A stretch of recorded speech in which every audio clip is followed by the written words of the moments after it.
Hello students, welcome in your social science class. We were reading chapter 17 of civics, fundamental rights, fundamental duties, directive principle of state policies. We have discussed already about fundamental rights, fundamental duties and directive principle of state policy. Today we are going to discuss about secularism. History provides us with many examples of discrimination. You may have read about how Jews were discriminated by Hitler, Germany, and how several millions were killed. In all of above examples, members of one religion community were discriminated against the member of other religion community. This act of discrimination take place more easily when one religion is given official recognition by the state. No one would such to be discriminated against because of their religion. In India, can the state discriminate against citizen on the ground of their religion? Before answering the question, it is very important to know the meaning of secularism. What is secularism? The Indian Constitution allows individual the freedom to live by their religion. It means that every citizen of India is free to believe in and practice any religion of his or her own choice. It also implies that every religion group has freedom to manage its own affair. In keeping with this idea of religious freedom for all, India also adopted a method or strategies of separating the power of religion and the power of state refers to the separation of religion from the state. In India, we are free or every Indian is free to follow any religion of his or her own choice. The state will not discriminate against any group or individual on the base of ground. It means that our constitution observes strict impartiality toward all the religion and does not propagate any religion. The state will not propagate or take the side or support any religion. Everybody is free to choose his own religion. That is a secularism.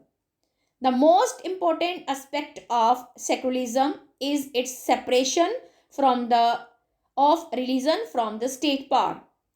This is important for a country to function democratically. Almost all the countries of the world will have more than one religion group living in them. Within these religious groups, there will most likely be one group that is in a majority. It has majority religious group has access to state power. Then it could easily use this power and financial resources to discriminate against and other person of other religion. What is Indian secularism?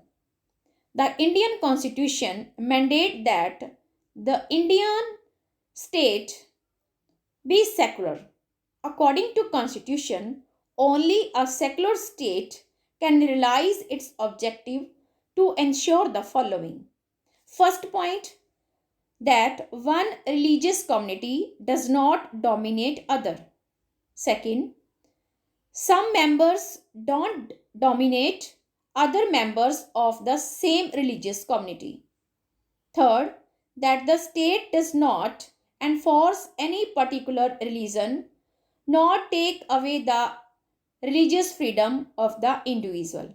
The state never enforce any particular religion on a person or a religious group and the state will not take away, the snatch the religious freedom of any individual. Now there is an example of Indian secularism. Here the student in this picture, this is the scene of a school. Here the student is asking about the religious festival of their teacher. They are asking that there is a religious festival. Can we celebrate this festival in our school? Okay, then teacher replied that they cannot celebrate any religious festival in schools. Okay, there should be a holiday on a religious festival, and everybody can celebrate religious festival at home. Example 2, here secularism of, here that is a group of friends and they have recently bought a scooter.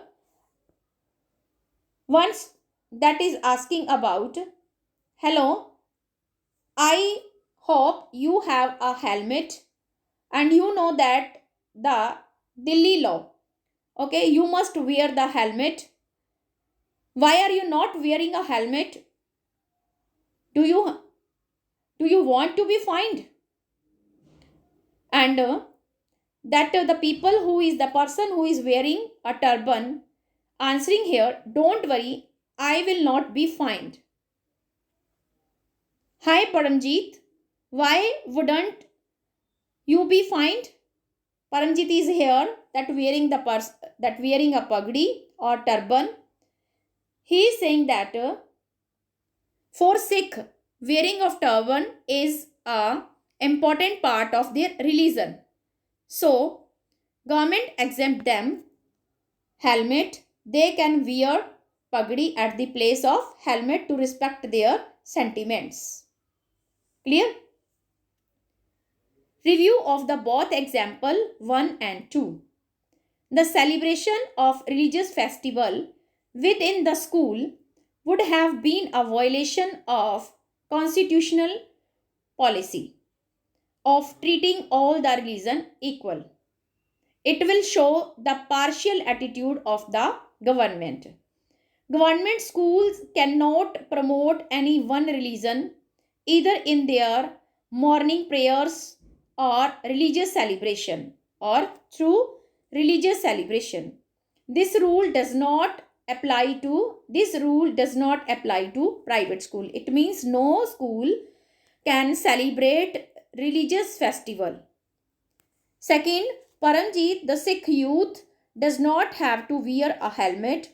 This is because the Indian state recognized that wearing a pagdi or turban is a Sikh religious symbol, considered it as a Sikh religious symbol, and in order not to interfere with this allow and exemption in the law. Sikh people can wear pagdi at the place of helmet. Nobody can force them to wear helmet. Indian points in Indian Constitution. The Indian Constitution banned untouchability. Okay. Now we have to discuss about the Indian secularism. Many a times government does not strictly follow the policy of non-interference. I have told that the government is following the policy of non-interference in any religion. But sometimes government does not follow this policy very strictly. Okay. Why? To respect the sentiment of all the religion. In the second picture, you have that scene that government has allowed the Sikh people to wear turban at the place of helmet. Okay, why government exempt this? Because government respect the sentiment of a Sikh religion.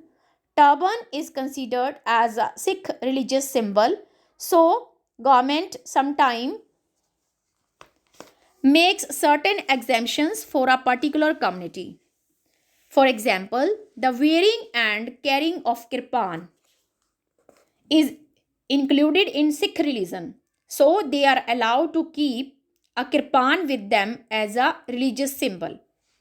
Similarly, the wearing of pagdi by Sikh is again a religious symbol, so the Sikh are allowed to wear pagdi in schools or any other institution. Clear? Now,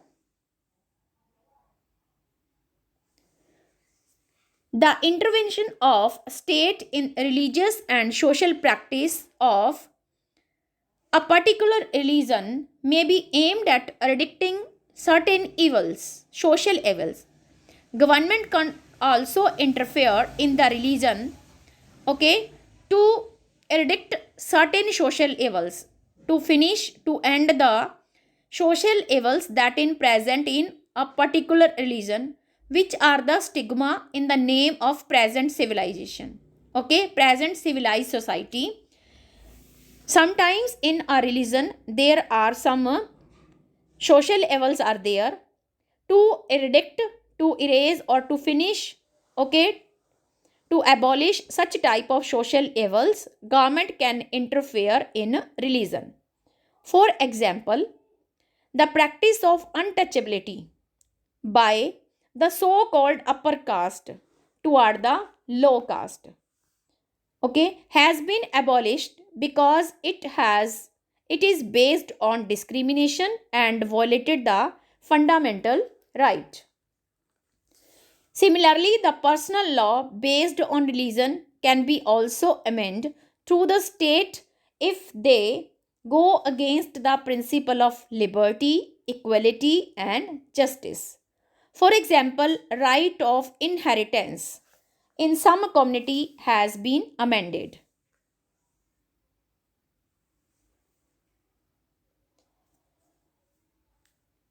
Untouchability has been banned by the government because it violated the fundamental rights of the people. In what way Indian secularism different from that of other democratic country? The first amendment of USA Constitution prohibited the legislature from making law respecting an establishment of religion or that prohibit the free exercise of religion. What is meant by the word establishment is that the legislature cannot declare any religion as the official religion, nor can they give preference to one religion. In the USA, the separation between state and religion means that neither the state nor the religion can interfere in the affairs of one another. There is one significant way in which Indian secularism different from dominating understanding of secularism as practices in USA. This is because unlike the strict separation between religion and the state in American secularism, in Indian secularism the state can interfere in religion affairs.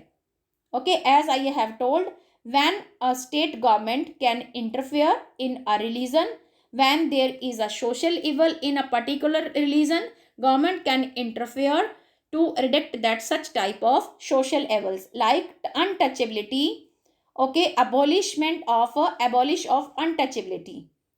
Okay, Indian constitution interfere in Hindu religion and practice in order to abolish untouchability. The social evil untouchability was prevail in Hindu custom, Hindu religion. Our government has interfered in our Hindu religion to abolish untouchability. In Indian secularism, though the state is not strictly separate from the religion, it does not maintain or participated that distance and that in other religion. This means that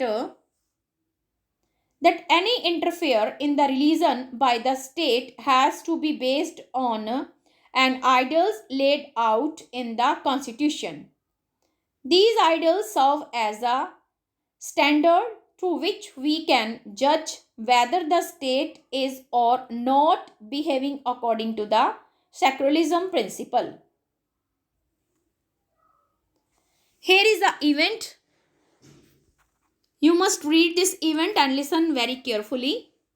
In February 2004, France passed a law banning students from wearing any religious symbol or that political sign or a symbol such as Islamic headscarf, the Jewish skullcraft, or that large Christian crosses. This law has encountered a lot of resistance from migrants who are mainly from that French colony of Algeria and Morocco. In 1960, France had forced a shortage of workers and therefore had provided a visa for these migrants to come and work in the country. The daughters of these migrants often wear headscarves while attending school. However, with the passing of this new law, they have been expelled from their schools for wearing headscarves. Now, after learning about the Indian secularism, the whole concept of the Indian secularism, I hope the concept of secularism is clear to you all. First, now we are going to discuss how we can promote secularism. First, observation of different religion festivals. Second, teaching basis principle of all religion. Third, teacher should be extremely secular inside the classroom. There should be no partiality in the classroom on the basis of religion. Teacher should not show any sort of partiality inside the classroom. We should inculcate harmony, humanity, sympathy in the students. We should there should be equal treatment for all the students whether they are belong to any particular religion. We should teach history of our country. I think you have got all the point. Thank you. Have a nice day.